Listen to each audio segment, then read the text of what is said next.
Hello friends, एक बार फिर से स्वागत है आपका अपने यूट्यूब चैनल पर। आज की इस वीडियो में हम लोग डिस्कस करेंगे यूपीएसआई या यूपीएएसआईएम में कितने कैंडिडेट्स जो हैं वो दौड़ के लिए बुलाए जाएंगे, आपकी कैसी रणनीति रहनी चाहिए, कितने फॉर्म लगभग भरे जा चुके हैं और कितने बच्चों के साथ आपका जो कॉम्पिटिशन है वो रहेगा। साथ ही हम लोग यहाँ पे देखेंगे कि कितनी सीट्स रहती हैं और कितने बच्चों को पास किया जाता है, कितने लोगों को दौड़ के लिए बुलाया जाता है, इसका रेशियो क्या रहता है, एग्ज़ाम के होने की संभावना कब तक है और आपका यूपी एएसआई का जो इसका लेवल है एग्ज़ाम का वो कैसा रहता है यूपी एसआई की तुलना में। तो फ्रेंड्स, आज की इस वीडियो में हम लोग इन्हीं सब बातों पर डिस्कस करेंगे। सबसे पहले हम लोग बात करते हैं कि काफ़ी बच्चों के कमेंट्स आ रहे हैं कि हम लोग प्रैक्टिस सेट सॉल्व कर रहे हैं तो उसमें मेरे इतने मार्क्स बन रहे हैं, क्या इतने मार्क्स में सिलेक्शन हो जाएगा। तो फ्रेंड्स, ये जो आपका क्वेश्चन है इतने मार्क्स में सिलेक्शन हो जाएगा, इसका आंसर अभी किसी के पास भी नहीं है, क्योंकि आपको एक एक्सपेक्टेड कट ऑफ बताई जाती है। इसमें श्योरिटी नहीं रहती है कि आपकी जो कट ऑफ है या मेरिट लिस्ट में है आपका नाम आ ही जाएगा या आपकी कट ऑफ इतनी जाएगी। कोई भी बिना पेपर दिए भी ये बता ही नहीं सकता है कि एग्जैक्ट आपकी कट ऑफ कितनी जा सकती है। तो आपका ये क्वेश्चन करना कि मेरे प्रैक्टिस सेट में इतने बन रहे हैं, क्या इतने में मेरा हो जाएगा, ये चीज़ बिल्कुल गलत है। आप इस तरीके से तैयारी करिए ही नहीं कि अगर मेरे मार्क्स इतने बन रहे हैं तो मेरा हो जाएगा, हमको आगे पढ़ने की ज़रूरत नहीं है। लेकिन जो बच्चे ये क्वेश्चन कर रहे हैं कि सर मेरे इतने क्वेश्चंस ठीक हो रहे हैं, इतने मार्क्स बन रहे हैं, हम इसको और अच्छा कैसे कर सकते हैं और इम्प्रूव कैसे कर सकते हैं, किस तरीके से अपनी तैयारी करिए, उनका एक क्वेश्चन बहुत सही है, क्योंकि वो लोग उस चीज़ के लिए उत्सुक हैं कि अगर मेरे अभी इतने मार्क्स बन रहे हैं तो हम इसको और बेटर कैसे कर सकते हैं। देखिए, सबसे पहले आप लोग को ये जानना होगा कि प्रैक्टिस सेट का मतलब क्या होता है। अगर किसी भी कॉम्पिटिटिव एग्जाम की आप तैयारी कर रहे हैं, अगर वो आपको 1 घंटे का है तो इसका मतलब ये बिल्कुल नहीं है कि आपको प्रैक्टिस सेट वो 1 घंटे में सॉल्व करना है, या 2 घंटे का आपका एग्जाम है तो आपको 2 घंटे में सॉल्व करना है। कोई भी अगर आप प्रैक्टिस सेट सॉल्व करते हैं तो उसके लिए सबसे ज़रूरी है, अगर आपने उसको बहुत अच्छी तरीके से सॉल्व किया है तो आप मान के चलिए आपके लिए वो 3 से 4 घंटे में आपका पूरा एक प्रैक्टिस सेट सॉल्व हो पाएगा। प्रैक्टिस सेट का ये मतलब बिल्कुल नहीं है कि आपने एक प्रैक्टिस सेट सॉल्व किया, उसके आंसर देख लिए और आपने उसको बंद करके रख दिया। ऐसे अगर आप तैयारी करेंगे तो आप ऐसे कोई क्वेश्चन आंसर या ऑब्जेक्टिव टाइप की बुक से भी पढ़ाई कर सकते हैं। प्रैक्टिस सेट का मतलब है कि आपने क्वेश्चन पहले सॉल्व किए, फिर उसका आंसर देखा, फिर उसका पूरा एक्सप्लेनेशन देखा कि इस आंसर में और क्या क्या चीज़ें बताई गई हैं। उसके बाद आप लोगों को ये करना है कि उस क्वेश्चन के बाद में जितने भी आपके ऑप्शंस दिए हुए हैं, 4 ऑप्शंस दिए रहते हैं, तो आपको ये देखना है कि वो 4 ऑप्शंस के क्वेश्चंस और क्या बन सकते हैं। उसमें एक ऑप्शन तो आपका उस क्वेश्चन का आंसर हो जाएगा, बाकी के जो 3 बचते हैं आपको देखना है वो 3 जो ऑप्शंस हैं वो किन क्वेश्चन के आंसर्स हो सकते हैं या उन ऑप्शन से कैसा क्वेश्चन बन सकता है। आपको एक एक ऑप्शन का एनालाइज करना है अच्छी तरीके से। जिस दिन आपने अपनी तैयारी ऐसे कर ली, आपने एक प्रैक्टिस सेट ऐसे आप सॉल्व करेंगे तो उस प्रैक्टिस सेट को सॉल्व करने में आप मान के चलिए आपको 3 से 4 घंटे का टाइम लग जाएगा। तो जिस तरीके से आपने जिस दिन इस तरीके से अपना प्रैक्टिस सेट 101 भी सॉल्व कर लिया, तो आप मान के चलिए कि आपके उसके साथ में कितने क्वेश्चन साथ में तैयार हो रहे हैं। आपकी तैयारी जिस दिन इस तरीके से हो जाएगी और आप लोग जिस दिन इस तरीके से प्रैक्टिस सेट सॉल्व करने लगेंगे, तो आप लोगों को खुद एक चीज़ रियलाइज़ हो जाएगी कि आपने कितनी पढ़ाई कर ली है, कितना पढ़ने की आपको भी ज़रूरत है। अब अगर हम लोग बात करते हैं यूपी एएसआई की, तो आपके जो फॉर्म है वो इस मंथ भरे जाने थे, लेकिन उसको पोस्टपोन कर दिया गया। अब ये भरे जाएंगे 1 जून से। यूपी एएसआईएम के फॉर्म आपके 1 जून से भरे जाएंगे और ये मान के चलिए कि आपके जुलाई तक जाएंगे, जुलाई तक ये फॉर्म भरे जाएंगे। तो अभी क्या है, आपके पास टाइम है, 1 जून से फॉर्म भरे जाएंगे और ये जुलाई तक जाने की इसकी उम्मीद है।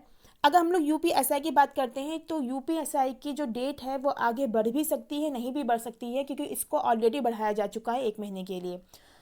बहुत ज़्यादा अगर होगा तो यूपीएसआई का जो डेट है फॉर्म फिल करने की वो 1 वीक से 2 वीक तक बढ़ाई जा सकती है, उससे ज़्यादा नहीं बढ़ाई जा सकती है, क्योंकि इसको ऑलरेडी उन्होंने अभी 30 मई तक कर दिया है।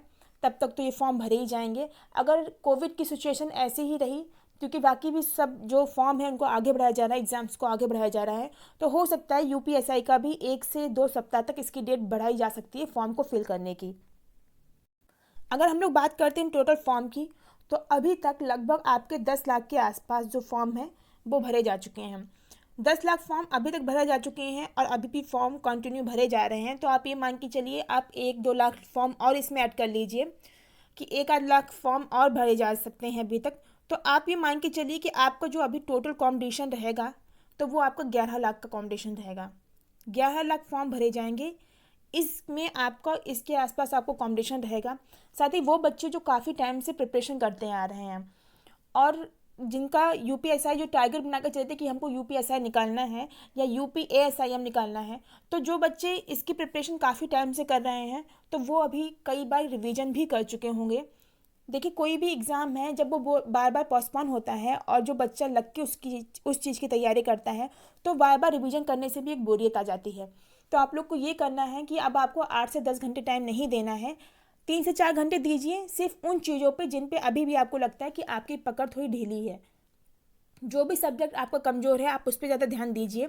बार बार रिवीजन करने की ज़रूरत नहीं है, क्योंकि बार बार रिवीजन करने से भी क्या होता है, अंदर का एक उत्साह धीरे धीरे कम हो जाता है। फिर जब तक वो एग्ज़ाम आता है तब तक आपका पढ़ाई से बिल्कुल मन हट जाता है। तो ऐसा नहीं करना है कि आप अभी भी इतना ही जोर दे रहे हैं पढ़ाई पे, 8 से 10 घंटे दे रहे हैं, तो इससे एक बोरियत आ जाएगी। थोड़ा सा ब्रेक दीजिए, 3 से 4 घंटे का टाइम करिए उसको, और उन 3 से 4 घंटे में उन चीज़ों को देखिए जिन पे आपकी पकड़ अभी भी ढीली है। अब अगर हम लोग बात करते हैं तो सीट्स की बात करते हैं, तो आप ये मान के चलिए जितनी भी सीट्स रहती हैं तो उतने ही बच्चों को पास किया जाता है। मान लीजिए इनके पास में 10,000 के आसपास सीट्स हैं, तो वो 10,000 बच्चों को ही पास करेंगे, बाकी बच्चों को फेल कर देते हैं। ये मान के चलिए आप, या बहुत ज़्यादा हुआ तो 10 के 2 गुने बच्चों को, अगर 10 सीट्स हैं, 10,000 सीट्स हैं, तो मान के चलिए आप 20 के यानी कि 20,000 बच्चों को ही वो पास करेंगे। तो इसमें क्या होता है कि 20,000 बच्चों को उन्होंने पास कर दिया, उसके बाद उसमें से वो 10,000 बच्चे निकालेंगे जो बहुत ज़्यादा अच्छे होंगे। तो आप ये मान के चलिए जिस दिन आपका रिजल्ट आ जाएगा उस दिन आप मान के चलिए आप में 90% तो आप दरोगा बन ही गए हैं। क्योंकि मोस्टली क्या करते हैं, जितनी सीट्स होती है वो ज़्यादा ये झंझट नहीं पालते हैं कि इतने बच्चों को कर लिया अब उसमें से भी हमको छटाई करनी है। तो मोस्टली वो लोग यही करते हैं, जितनी सीट्स होती है उतने ही बच्चों को पास करते हैं। बहुत ज़्यादा क्या करते हैं कि 2 गुने बच्चों को पास कर लेते हैं। तो जिस दिन आपका रिजल्ट आ जाए उस दिन आप मान के चलिए आप आधे दरोगा तो उसी दिन बन गए हैं। ऊपर से अगर हम लोग इस चीज़ की बात करते हैं कि जैसे कि DPHD की बात करते हैं, तो उसमें बहुत कम लोग को ही फेल करते हैं वो लोग।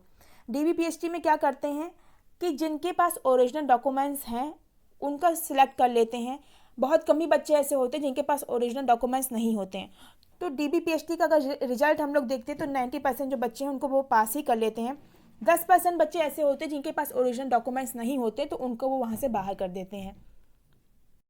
अगर हम लोग दौड़ की बात करते हैं तो दौड़ में अगर आप लोग मान लीजिए उन्होंने 250 बच्चों को दौड़ में बुलाया, तो इसमें वो लोग क्या करते हैं कि 250 में वो 150 बच्चे हैं उनको पास कर देते हैं, बाकी 100 बच्चे बचते हैं सिर्फ उनको ही फेल करते हैं।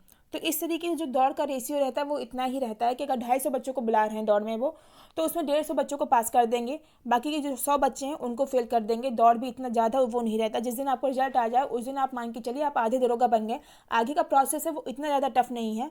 उसके बाद अगर हम लोग बात करते हैं कि एग्ज़ाम कब होने की संभावना है, तो आप ये मान के चलिए अक्टूबर से नवंबर जो महीना है उसमें आपका एग्ज़ाम होने की संभावना है।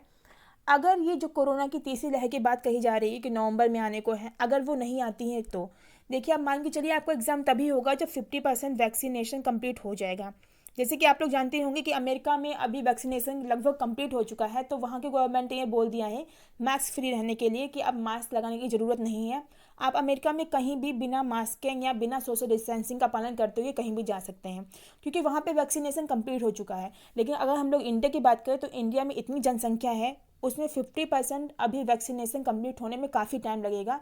और अगर सिचुएशन ऐसे ढीली रही, वैक्सीनेशन इतनी अच्छी तरीके से नहीं हो पाया, तो आप मान के चलिए कि अक्टूबर नवंबर में भी बहुत मुश्किल है एग्ज़ाम होना। 90% तो कहा जा सकता है कि आपका एग्ज़ाम अक्टूबर नवंबर तक हो ही जाएगा। लेकिन अगर कोरोना की तीसरी लहर आई, वो भी इतनी खतरनाक हुई, अगर वैक्सीनेशन तब तक 50% नहीं हुआ, तो आप ये मान के चलिए आपको पता है कि नेक्स्ट ईयर आप लोग के इलेक्शंस होने हैं। इलेक्शन मार्च अप्रैल में होंगे, तो आप मान के चलिए अगर इधर नहीं होता है 20% या 10% मान के चलिए, अगर आपका एग्ज़ाम इधर अक्टूबर नवंबर में नहीं होता है तो फिर आपका एग्ज़ाम में जून और जुलाई में जाएगा, जो कि नेक्स्ट ईयर होगा। तो इसके लिए सबसे ज़रूरी है वैक्सीनेशन होना कि अगर 50% कंप्लीट हो जाता है तो आप लोग के एग्ज़ाम्स इस साल करा लिए जाएंगे। और पूरी भी उम्मीद है भी कि 90% इस साल एग्ज़ाम्स करा ही लिए जाएंगे, क्योंकि गवर्नमेंट ढीली है लेकिन इतनी भी ढीली नहीं है कि अब वो लोग देख रहे हैं कि दिल्ली कहीं इजराइल में हो रहा है या अमेरिका में भी कंप्लीट हो ही गया है लगभग, तो दूसरों को देख कर के आपस में कंपटीशन जल्दी बढ़ता है ना, कि उस देश में हो गया तो हम लोग भी इस टारगेट को जल्दी अचीव करें। तो फ्रेंड्स, एक आइडिया लगाया जा रहा है कि अक्टूबर नवंबर में आपका एग्ज़ाम हो जाएगा। अभी जो आपको टाइम मिला है ये टाइम एक्स्ट्रा मिल रहा है आपको, इसको आप यूटिलाइज़ करिए अच्छी तरीके से। जिनकी तैयारी हो चुकी है वो बहुत ज़्यादा टाइम ना दें, 8 से 10 घंटे पढ़ाई नहीं करिए। अच्छे से मूवी देखिए, वेब सीरीज़ देखिए, गेम्स खेलिए, अपने घर पे बात करिए, लेकिन बाहर बिल्कुल नहीं निकलिए, घर पे ही रहिए। और बहुत ज़्यादा हो तो 3 से 4 घंटे आप लोग पढ़ाई करिए घर पे। उन 3 से 4 घंटों में आप लोग उन चीज़ों पर रिवीजन करिए जिन पे अभी भी आपको थोड़ा सा लग रहा है कि इसमें थोड़ी तैयारी मेरी अच्छी नहीं है। अगर UPSIM का हम लोग एग्ज़ाम लेवल की बात करते हैं तो वो मॉडरेट रहता है UPSI से। UPSI जितना टफ रहता है उतना नहीं रहता है ये। और ये ASI का जो आपका एग्ज़ाम है वो UPSI के बाद ही होगा। ये मान के चलिए जब UPSI का आपका एग्ज़ाम हो जाएगा उसके बाद ही UPASIM का आपका एग्ज़ाम होगा।